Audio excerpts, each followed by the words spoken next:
जी नमस्कार, लखनऊ नामा YouTube channel में आप सभी लोगों का स्वागत है। बैकग्राउंड से आप लोग देख पा रहे होंगे कि मैं लखनऊ विश्वविद्यालय के छात्रावास में हूँ और यहाँ पे हमारे साथ हैं बीकॉम के छात्र। क्योंकि एक एंट्रेंस का फ़ेज़ जो कहते हैं चालू हो रहा है, अभी हम वीडियो शूट कर रहे हैं अप्रैल में, लेकिन आपका जो एंट्रेंस होगा वो जून-जुलाई के आस-पास होगा। तो एक ओवरव्यू देने के लिए कि एंट्रेंस में कैसे सवाल आते हैं, क्या-क्या पूछा जाता है, क्या सिलेबस होता है, कितने सवाल आते हैं और क्या डिफ़िकल्टी लेवल होता है। जो भी आपके मन में सवाल होते हैं ना कि आप 12th पास करके निकले हैं और विश्वविद्यालय में अप्लाई किया है और बहुत ज़्यादा कन्फ्यूज़ हैं, कहाँ से पढ़ें, क्या पढ़ें?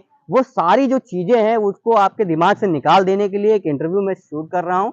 इस इंटरव्यू से आपको ये चीज़ें क्लियर हो जाएँगी कि क्या-क्या सवाल आपके एंट्रेंस में पूछे जाने हैं। हमारे साथ बीकॉम फर्स्ट ईयर है आपका इस बार, तो ये बहुत अच्छी चीज़ है कि आप फर्स्ट ईयर के स्टूडेंट हैं और इससे क्योंकि 1 साल पहले ही आपने एंट्रेंस दिया है। तो बहुत ज़्यादा चीज़ें क्लियर हो जाएँगी बच्चों को कि हेल्प हो जाएगी। एक उनके लिए कहते हैं ना बिल्कुल आप दिल खोल के जो आपने पढ़ा था, जैसे प्रिपरेशन की थी, जो सवाल आए थे, जो भी याद आ रहा है आपको, ठीक है? वैसे सवाल उनको बताइए और क्या आप उनको पढ़ना चाहिए, थोड़ा गाइड करिए क्योंकि अब आप सीनियर होंगे उनके लिए, ठीक है? तो उनको गाइड करिए कि भैया ये पढ़ लेना, यहाँ-यहाँ से सवाल आएँगे और इतने सवाल आते हैं। मैं बता दूँ एग्ज़ाम का जो पैटर्न होता है, एमसीक्यू पैटर्न होता है, 100 सवाल आते हैं।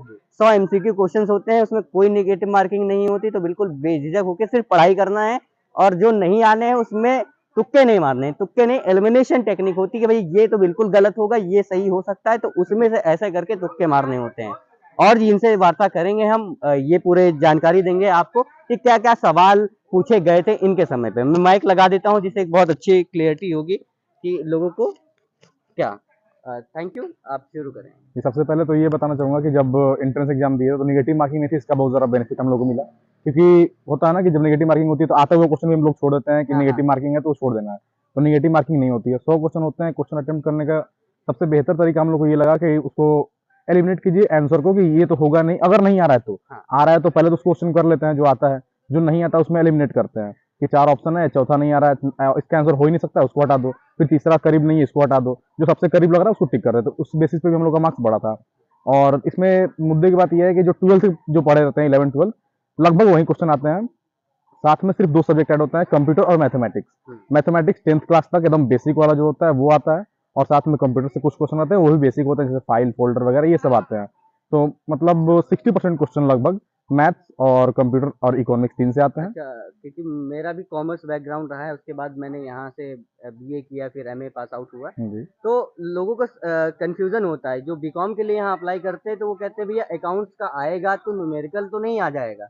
अच्छा, उनको ये कन्फ्यूज़न हो जाती है। बिज़नेस स्टडीज़ से फॉरवर्ड क्वेश्चन आएँगे कि बहुत डीप में क्वेश्चन्स आ जाएँगे? इकोनॉमिक्स में क्या लेवल रहेगा? मैक्रो या माइक्रो से सवाल ज़्यादा किस में से आते हैं? इस पे थोड़ा आप ओवरव्यू देने की कोशिश करें। जी, सबसे पहली बात तो इसमें कोई ऐसा नहीं होता है कि किसमें से कितने क्वेश्चन आएंगे। हुँ। एकदम बेसिक क्वेश्चन आते हैं जो बच्चे को आता हो। ऐसा नहीं होता है कि बच्चों को सिर्फ फंसाना, ऐसा यूनिवर्सिटी का कोई मकसद नहीं होता है कि बच्चों को बस रोक दे इतना पे ही, इतने पे ही। बच्चे चाहे तो 100 में 100 भी ला सकता है और नहीं चाहे तो बहुत कम भी ला सकता है। लेकिन अगर देखा जाए तो इकोनॉमिक्स और अकाउंटेंसी की बात हो तो नॉर्मल क्वेश्चन ही आते हैं।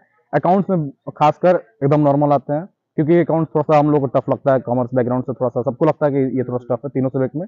और बिज़नेस स्टडी में लगभग नॉर्मल क्वेश्चन ही आते हैं। कोई इसमें ऐसा नहीं कह सकते बहुत ईज़ी भी आया है या फिर बहुत टफ भी आया है, ऐसा कुछ नहीं होता है। मॉडरेट और मॉडरेट से थोड़ा सा कम के बीच में आ जाता है। अच्छा तो एक कहते हैं ना एक कोई सब्जेक्ट होता है जो बिल्कुल डोमिनेट करता है कि इकोनॉमिक्स के सवाल ज़्यादा आते हैं, ऐसे बहुत छात्र कहते हैं। मेरी जब बात होती है छात्रों से तो कहते हैं भैया एंट्रेंस में तो इकोनॉमिक्स के सवाल बहुत ज़्यादा आए थे। मतलब मैंने तो सोचा नहीं था कि इकोनॉमिक्स से इतने सवाल आ जाएँगे, लेकिन 100 सवाल में से 20 से 25 सवाल तो इकोनॉमिक्स से थे ही।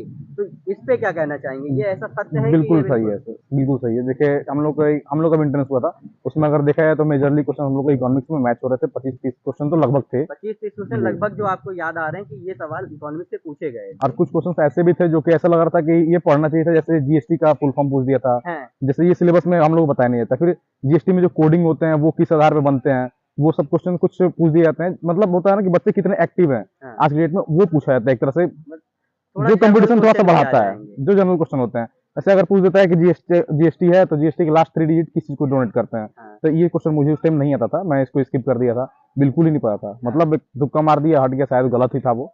तो वो चीज भी थोड़ा सा एक्टिव रहा जाता है कि क्या चल रहा है अभी। जैसे जीएसटी उस टाइम नए नए भी आए थे, तो उस टाइम एक्टिव हुआ था जीएसटी हमारे कॉमर्स बैकग्राउंड में, तो वो थोड़ा सा हम लोग को सही लगा कि चलो कुछ एक्टिव क्वेश्चन भी पूछा है।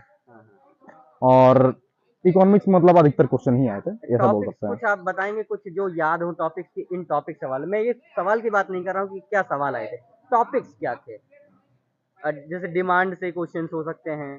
टॉपिक्स बोले तो डिमांड एंड प्राइस से क्वेश्चन आए थे, इकोनॉमिक्स में अधिकतर क्वेश्चन उससे रिलेटेड ही थे, और कुछ क्वेश्चन सप्लाई से थे। फिर मैक्रो इकोनॉमिक्स में भी एग्रीगेट डिमांड से क्वेश्चन आए हुए थे अधिकतर, और कुछ 2-3 क्वेश्चन इकोनॉमिक्स जैसे बच्चे होते हैं थोड़ा सा एक्टिव होते हैं, इधर उधर दिमाग लगाते हैं। इकोनॉमिक्स ऐसा सब्जेक्ट है जिसमें आप दिमाग लगा सकते हैं। बिल्कुल बिल्कुल बिजनेस स्टडी में आप चाहें तो फिर भी लिमिटेड ही रहता है, अकाउंटेंसी भी लिमिटेड होता है, लेकिन इकोनॉमिक्स ऐसा सब्जेक्ट जिसमें बच्चे दिमाग लगाते हैं बाहर भी। तो कुछ क्वेश्चंस बाहर ही भी आए थे, 2, 4, 5, 10 क्वेश्चन आए थे बाहर, जो कि थोड़ा बहुत आपको पढ़ना पड़ेगा उसके लिए। और फिर हमारे कंप्यूटर से क्वेश्चन थे, उसमें भी आप बोले तो मतलब फाइल्स और फोल्डर्स टाइप के क्वेश्चन आए हुए थे, इस तरह क्वेश्चन थे। कंट्रोल ये से क्या होता है, नहीं, शॉर्टकट नहीं था, ऐसे सवाल थे? शॉर्टकट नहीं थे, कोई लॉजिकल क्वेश्चन नहीं थे। हाँ। नॉर्मल क्वेश्चन, फाइल क्या होता है, फोल्डर क्या होता है, उसको डिफिनेशन दिया है, बाद में डैश दे दिया है, हाँ। आपको फाइल फिल करना है, फिर फोल्डर फिल करना है। बिल्कुल जो बेसिक बेसिक सवाल एकदम होते हैं बेसिक, कंप्यूटर के, वो क्योंकि सवाल पूछे जाते 11th-12th में कंप्यूटर बहुत बच्चे नहीं पढ़ते हैं। हाँ। क्योंकि मेरा भी अगर देखा जाए तो फिजिकल एजुकेशन में लिया था, हाँ। तो उसमें मुझे कंप्यूटर में कोई खास दिक्कत हुई नहीं, कंप्यूटर बोल तो मेरा अच्छा भी गया था, क्योंकि उसमें मेरा क्या बोलते हैं बहुत बेसिक क्वेश्चन आया था जो 10 तक पढ़े थे वो सब। फिर मैथमेटिक्स में भी क्वेश्चन आए थे, मैथमेटिक्स में थे एरिया फाउंड करने का, वॉल्यूम फाइंड करने के लिए, फिर पेरीमीटर फाइंड करने के लिए, रेडियस फाइंड करने के लिए, इस तरह क्वेश्चन थे जो कि अच्छे थे। मतलब ये पूरा जो एंट्रेंस था, ये कहते हैं ना बहुत ज्यादा टफ था ना बहुत ज्यादा इजी था, मॉडरेट कहेंगे हम। हाँ, मॉडरेट बोल सकते हैं। हाँ। टफ भी नहीं था, ऐसा कोई क्वेश्चन नहीं था ना जिसमें आपको लगे कि यूनिवर्सिटी हमको मतलब गलत क्वेश्चन दे दिया, आउट ऑफ सिलेबस दे दिया, ऐसा कुछ नहीं होता है। एकदम लगभग सब सिलेबस में रहते हैं, बस आपको पता होना चाहिए सिलेबस है क्या एग्जैक्टली। तो ये कोई इंटरव्यू शूट नहीं हो रहा है, बिल्कुल वार्ता हो रही है यहाँ से। तो ये बिल्कुल मैं इस तरीके से बात करना चाहता हूँ कि ये ना लगे कि भैया एक तो इंटरव्यू जैसा बिल्कुल फॉर्मल शूट कर लिया और आपने कुछ ऐसे सवाल होते जो हमारे मन में होते पूछते नहीं। अब वो कहेंगे भैया कि यहाँ सीट तो कम होती है, लगभग कितनी आपका ऑनर्स रहा है? जी, ऑनर्स रहा है मेरा। कि लगभग कितनी सीट है ऑनर्स में? ऑनर्स में अभी हम लोग 220 बच्चे हैं करीब। 220 हैं। जी। ऐसे 1000 प्लस होते हैं रेगुलर में, हाँ, 800 के आसपास होते हैं। 800 के एग्जैक्ट डेटा आसपास। मेरे को नहीं याद है, जब मैं वीडियो में पोस्ट करूंगा तो मैं उसी में एडिट करके लिख दूंगा। तो ये जो डर होता है कि भैया हम क्या एंट्रेंस क्लियर कर पाएंगे, एक तो कहीं से ये सीरीज पढ़ लें, कहीं ये सीरीज ज्वाइन कर लें, ये बुक ले आए, वो बुक ले आए, तो कुछ ऐसा रेफरेंस देना चाहेंगे कि भैया ये बुक से पढ़ लेना, यहाँ सवाल आते हैं, या मार्केट से ये सीरीज ले आओ, यहाँ सवाल आते हैं। जैसे जब मेरा यहाँ पे एंट्रेंस था तो उस टाइम मैं सीयूटी की भी तैयारी कर रहा था, सीयूटी की तो तैयारी कर रहे अनअकैडमी में मैं सीयूटी की तैयारी किया था, और उससे मुझे मदद मिल गई थी, क्योंकि सीयूटी में होता क्या है, थोड़ा सा एडवांस लेवल होता है, हाँ। तो थोड़ा सा एडवांस भी मैं तैयारी किया था, शायद उस वजह से मुझे ये मतलब बहुत ईजी लगता है, उस तरह समझ सकते हैं। या फिर ये क्वेश्चन मतलब नॉर्मली क्वेश्चन थे, और सीयूटी में भी कोई खास टफ क्वेश्चन थे नहीं जो मुझे मतलब वहाँ पे भी पेपर मिले थे उसमें। तो मतलब हम तो तैयारी अनअकैडमी से किए थे, और अनअकैडमी पे कोई ऐसा कोर्स नहीं लिए थे, फ्री में भी हाँ, टीचर्स फ्री में पढ़ाते हैं। देखिए, यूट्यूब एक ऐसा प्लेटफॉर्म बन चुका है जिसपे आपको पूरा ब्रह्मांड का ज्ञान जो है ना, कुछ बिल्कुल। भी आप जानना चाहें सर्च करें, बेस्ट चीज सेलेक्ट करें और पढ़ें। सब्जेक्ट एक बार मैं कहूंगा आप रिपीट कर दें कि किस पे उनको फोकस करना है, कि ये सब्जेक्ट आप जो 11th-12th में पढ़ के आए हैं और मेन फोकस क्या रहेगा। इसके बाहर ये नहीं कि फालतू चीजें पढ़ लें, रीजनिंग वगैरह नहीं, नहीं आती है, रीजनिंग तो नहीं। ये चीजें आपको पढ़ने की जरूरत नहीं है। जो सब्जेक्ट आते हैं, मेन एक बार मैं फोकस दोबारा से रिक्वेस्ट करूंगा कि आप सब्जेक्ट का नाम बता दें। मेन फोकस भी अगर बोला जाए तो इकोनॉमिक्स आप कर सकते हैं, फिर मैथमेटिक्स में एरिया और वॉल्यूम पे कर सकते हैं, पेरीमीटर वगैरह निकालने पे ध्यान दे सकते हैं, फिर हाइपोटेनस निकालने पे ध्यान दे सकते हैं। इस तरह क्वेश्चन 2 आए थे। फिर कंप्यूटर में कुछ क्वेश्चन बहुत बेसिक बेसिक जो होते हैं, एकदम बेसिक नॉर्मल, वो क्वेश्चन पढ़ सकते हैं। कोई ऐसा दिमाग ना लगाएं कि ये टफ है ये आ जाएगा, ऐसा कुछ नहीं होता है। टफ ही नहीं आता है, बच्चे टफ पढ़ लेते हैं, टफ ही नहीं आता है, हाँ, एकदम बेसिक आते हैं जो बच्चे ध्यान ही नहीं देते हैं। ध्यान ही नहीं देते। आपको तो यहाँ पे ओवरऑल आपको ध्यान पढ़ना देना है। सब कुछ है, ठीक है। जो 11th-12th में पढ़ना है उसी पे अगर आप कंठस्थ कर लेंगे तो आपको, मुझे लगता है कि यहाँ एडमिशन लेने में कोई बिल्कुल शर्म आसानी नहीं हो करनी जाएगी। होगी, बहुत आसानी होगी। और मदद करने के लिए तो हम यहाँ अवेलेबल हैं। आप कमेंट बॉक्स में अपने जो क्वेरीज होंगी और बताइएगा। अगर कोई दिक्कत होगी, मैं कुछ टॉपिक्स जो बोलते हैं ना, अभी तो हम ये वीडियो शूट कर रहे हैं अप्रैल में, एंट्रेंस आपका जून जुलाई में होना है। हमारे पास बहुत बथेरा टाइम है। आप बताइए कि दोबारा डाउट होगा, हम दोबारा इंटरव्यू कर लेंगे और डिटेल में कर लेंगे, पूरा कॉपी किताब रख के कर लेंगे। बिल्कुल। उसके लिए बिल्कुल परेशानी की जरूरत नहीं। एक ओवरव्यू वीडियो है जिसमें आपको बताया गया है कि भैया ऐसे ऐसे तैयारी करिए और अभी से तैयारी शुरू कर दीजिए। आप सभी को ऑल द बेस्ट, बहुत बहुत धन्यवाद।